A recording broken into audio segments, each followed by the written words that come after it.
What's up, everybody? In this video, we're going to be looking at Hobby Park compatible with TRX-4M axles, front and rear, full assembly axles. It says Portal here, but these are not Portal axles, and this is the full assembly. Got these off of Amazon, and they come in three different colors. You got red, silver, and black. So I wanted to see what these were all about, what's inside, and there was another reason why I bought them, because they fit for the junkyard build. So without further ado, let's get into it and see what comes in the box. So you open it, you got the two axles. Let's zoom in a little bit more here. We don't need me there anymore. Main feature is the axles. So this is going to be the front axle assembly real quick. First up, we're going to be looking at it. Everything that you see here is everything on how it's going to come to you on the packaging.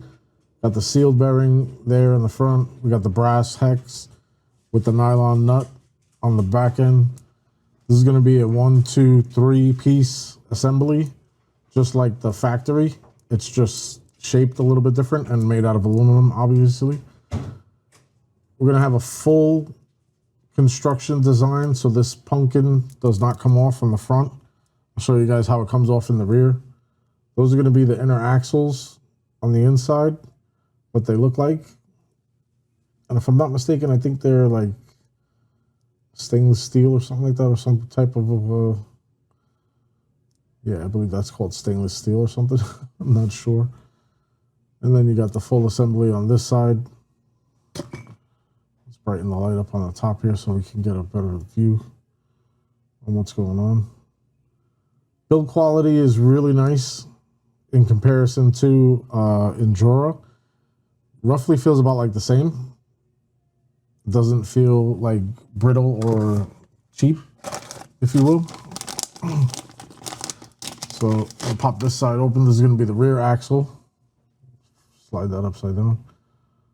This is going to be one solid piece. To remove the inner axles on this is going to be just like the assembly on the factory axles. You got the top screw here, bottom screw there on both sides, which releases the bearing on the inside, so that way you can slip out the axle and everything. And then, like I said, everything that you see is what you get here as well.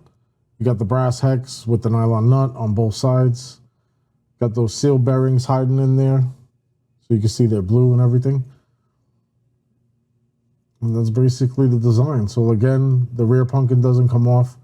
So how do you get inside and check out the gears? I removed 3 of the screws already in preparation for that. So let's just pop this open real quick. It's going to be a 1.5 mil Allen wrench to get in here and see what we got going on.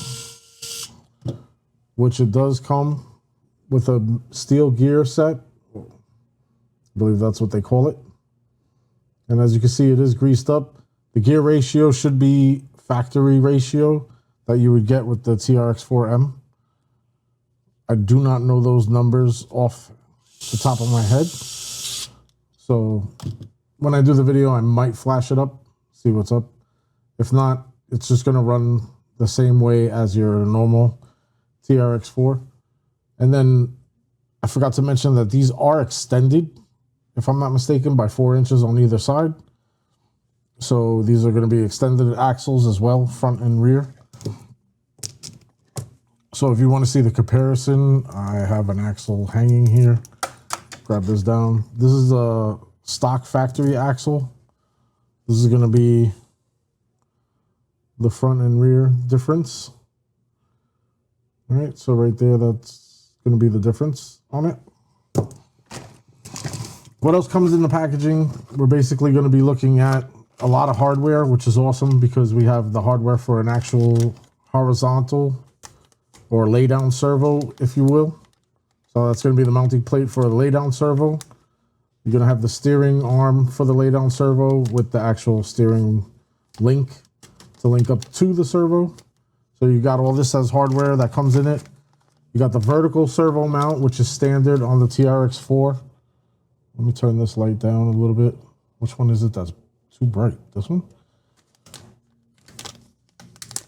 So I could take all these out. It just doesn't matter. It's going to be the same thing. You guys already know what these brackets look like. If this is your first time seeing this, I apologize for trying to rush it. Have some hardware in here to assemble everything. Okay. There are no instructions in this thing. And then you have some extra hardware down here. Screws, an Allen wrench, so on and so forth. That's probably going to be a 1.5 mil Allen wrench. All right.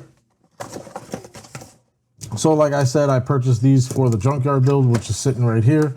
The junkyard build is a mad scientist build. It has high trail axles and suspension links on it right now. So that's what I'm going to do, is going to be switching these out because I had to push them out with the 10mm spacers, as you can see. If you look in there, you can see the brass spacers. And the last time I made a video driving on the sand, I had some issues and they came off, so I wanted solid axles for it. I know it's just a regular build, but if you guys want to see that, definitely check me out in the next video. With that being said, my name is Hugo for Urban Crawlers. Thank you guys for watching. And let me know how my audio is doing because I'm having a lot of issues with that. All right, with that being said, later.